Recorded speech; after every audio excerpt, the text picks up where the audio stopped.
Good morning everyone, welcome back to my channel. আমি প্রতীক্ষা মিত্র চক্রবর্তী আর তোমরা দেখছো আমার ব্লগ চ্যানেল প্রতীক্ষা মিত্র ব্লগস। আজকে বিতোষকে ছুটি আছে, কিন্তু যদি অফিস থেকে কাজ মানে হঠাৎ করে আসে তাহলে ওকে হয়তো যেতে হতে পারে। তো আজকে ছুটিটা একটু কাইন্ড অফ আনসার্টেন বলতে পারো, কিন্তু মোটামুটি মানে এমনিতে ছুটি আছে। তো সেজন্য এখন বাড়িতে আছে। কালকে আমি ব্লগ দিতে পারিনি কারণ কালকে আমার শরীরটা একটু খারাপ ছিল, একটু পেটটা ব্যথা ব্যথা করছিল, সেই জন্য কালকে ব্লগ আর করা হয়নি। তো কালকে দিনটা স্কিপ করেছি। এনিওয়েজ আজকে দেখি কি করি কি না করি, যেটাই করবো সেটাই তোমাদের সাথে শেয়ার করবো। সো সঙ্গে থাকো, দেখতে থাকো, আই হোপ তোমাদের ভালো লাগবে।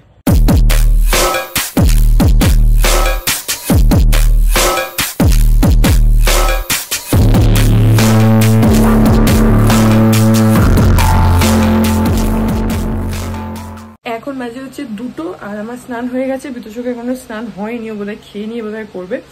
তো আজকে আসলে ও বাড়িতে আছে, তো ওই জন্য আজকে সবই উঠেওছি অনেক দেরিতে এন্ড এভরিথিং। যাই হোক, আজকে আমি এখন খাওয়া দাওয়া করে যাব হচ্ছে পার্লারে। তো সেই কারণে অনেকদিন ধরে ভাবছি, ইনফ্যাক্ট গত মাসে যাইও নি, আমি তো খালি রুট টাচ আপ করাতে যাই জানোই। তো সেটা না, গত মাসে যাইনি, ইচ্ছা করেই যাইনি যে ঠিক আছে একটা মাস গ্যাপ থাক, তো সেই জন্য যাইনি। তো আজকে যেতেই হবে, না হলে আরেকটা আজকে আসলে বিতোষকে আমাকে বললো যেতে, কারণ আজকেও বাড়িতে আছে, তাহলে সুবিধা হচ্ছে ও আমাকে পৌঁছে দিয়ে আসে, আবার হয়ে গেলেও নিয়ে আসে। একটা আওয়াজ পাচ্ছ মেবি, ওই বাথরুমে ফ্যানটা চলছে, তাহলে না মেঝেটা খুব ইজিলি শুকিয়ে যায়, না হলে ভেজা ভেজা থাকে, তো তখন একটু ইয়ে লাগে।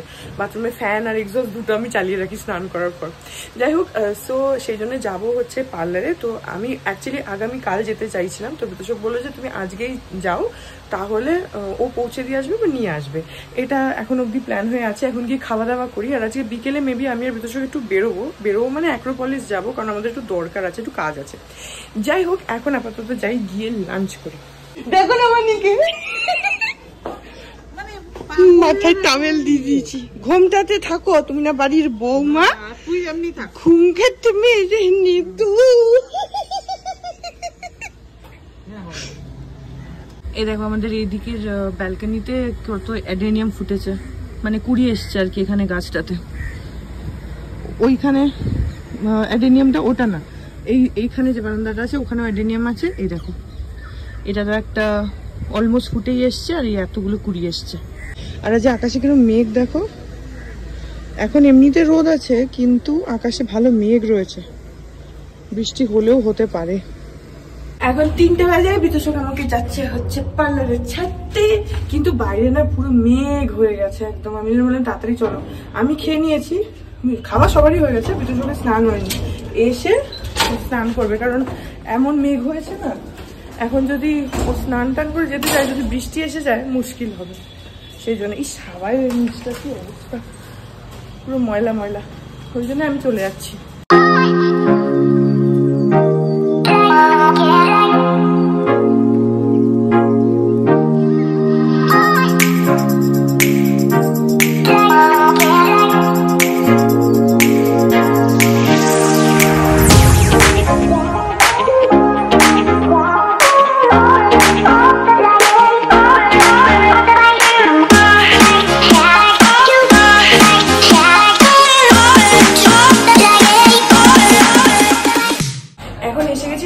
রাস্তার মধ্যে হঠাৎ করে বৃষ্টি, সে এত বড় বড় ফোঁটা, আবার এদিকে আস্তে আস্তেই রোদ। যাই হোক, পৌঁছে গেছি। মজা আলাদা, তারপরে বৃষ্টিতে দিয়ে শরীর খারাপ হলে তার মজা আলাদা।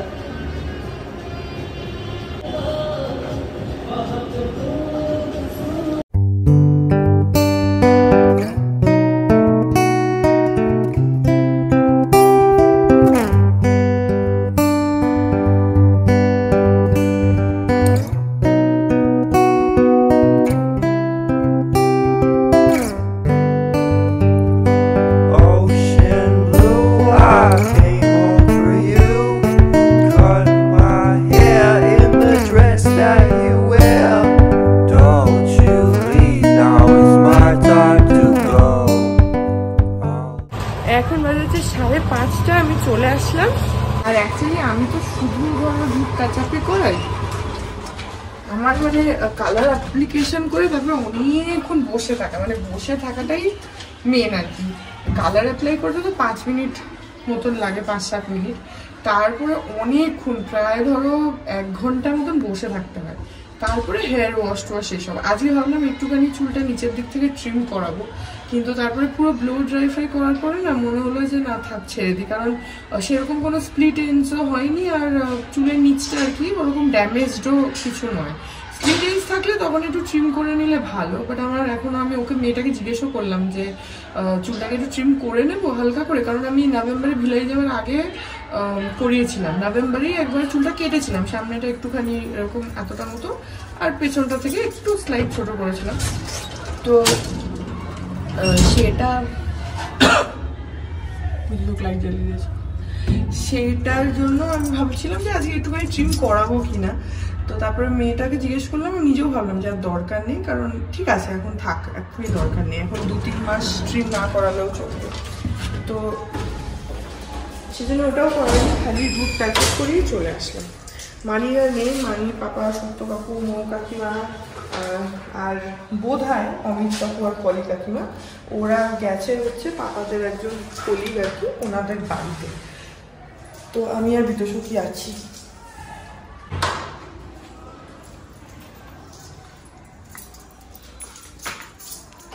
এখন ওই 7টা মতন বাজে, আমি আর বিতোষী এখন রেডি হয়ে যাচ্ছি অ্যাক্রোপলিসে, একটু ক্রোমাতে যাব, একটু দরকার আছে, তারপরে একটুখানি এদিক ওদিক ঘুরবো, তারপরে চলে আসবো, বেশিক্ষণ থাকবো না, চলে আসবো। চলো, তেল ভরতে হবে। ঠিক আছে, হেলমেট না, তোমাকে অ্যাক্রোপলিসে নামিয়ে দিয়ে আমি তেল ভরিয়ে তারপরে আসছি। ঠিক আছে, একটা হেলমেট নিয়ে ঠিক আছে। এই দেখো চলে এসছি অ্যাক্রোপলিস, আর খুব সুন্দর সাজিয়েছে, বাইরেটাও খুব সুন্দর সাজিয়েছে, আর এখানে পয়লা বৈশাখ উপলক্ষে সাজিয়েছে, দাঁড়াও জুম করে দেখাচ্ছে।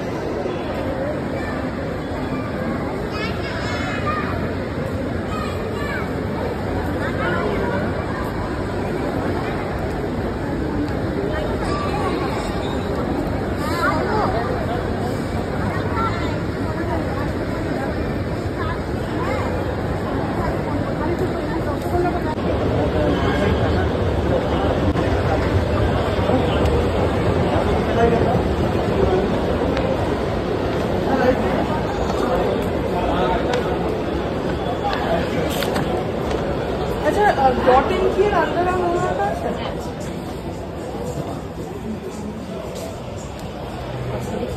এটাই দিন না এটারই দুটো দিন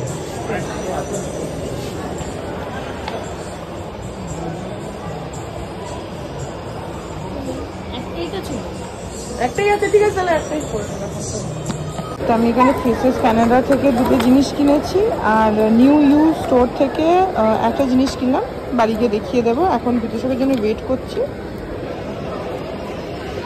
আশুকও গেছে বাইকে তেল ভরাতে, আমি একা একাই ততক্ষণ এগুলো কিনে নিলাম, ও আসলে তারপরে একটুখানি যাবো হচ্ছে ক্রোমাতে। You are related by marriage. Shut up. এখন বিদুষক এসে গেছে আর আমরা যাচ্ছি হচ্ছে ক্রোমাতে, আর আমাকে কোনো দোকানেই ঢুকতে দেয় না, সবখান থেকে ভাগায়।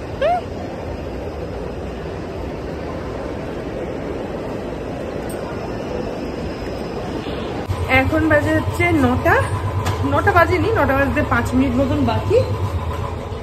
আমরা চলে আসলাম বাড়ি।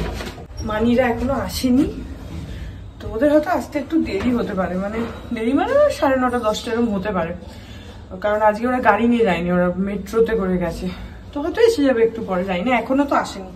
যাই হোক এখন ঘরে যাই, আর ওই যে তখন দেখালাম 2-3টে জিনিস কিনেছি, তোমাদেরকে দেখিয়ে দিচ্ছি।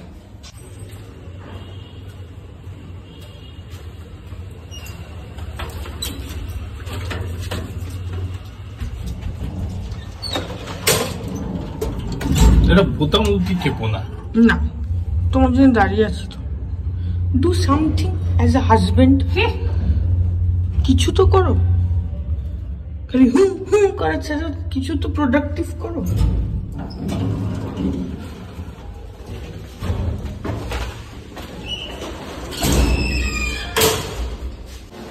এখন রাত 10:30 বাজে, আর আমরা একটু একটা সিনেমা দেখছিলাম, বাইরে এখন দেখছি একটু ঝড় মতন হচ্ছে, মানে খুব জোরে কিছু না কিন্তু ঝড় হচ্ছে। ওকে, সো এখন বাজে হচ্ছে রাত্রি 11:30, আর খাওয়া দাওয়া সব হয়ে গেছে। আমি ভুলে গেছিলাম যে তোমাদেরকে কি কিনেছি সেগুলো দেখাবো। 3টেই জিনিস আছে, চট করে দেখিয়ে দিচ্ছি। একটা হচ্ছে এটা ফেসেস কানাডার মেকআপ রিমুভার ওয়াইপস, এটার মধ্যে 30টা ওয়াইপ আছে। অ্যাকচুয়ালি কোথাও ট্রাভেল করলে বা ইয়ে করলে না সবসময় মেকআপ রিমুভারটা লিকুইড ফর্মে ক্যারি করা একটু ডিফিকাল্ট হয়, কারণ অনেক সময় ওটা পড়ে যায় বটল থেকে, আবার তোমাকে একটা বড় কন্টেনার থেকে ছোট কন্টেনার নিতে হবে, না হলে যে অরিজিনাল যে বটলটা আছে নয় সেটা নিতে হবে, আলাদা করে তুলো নিতে হবে। তো সেই জন্য আমি ফেসেস ক্যানাডার ওখানে দেখলাম মেকআপ রিমুভার ওয়াইপসগুলো রয়েছে, তো ভাবলাম একটা কিনেই নিই, কারণ মেকআপ তো টুকটাক মোটামুটি মানে করি, তো কোথাও এদিক ওদিক গেলে অনেক সময় দরকার হয়। তো এর মধ্যে 30খানা আছে, তো অনেক দিন চলে যাবে, সেই জন্য এইটা একটা কিনেছি।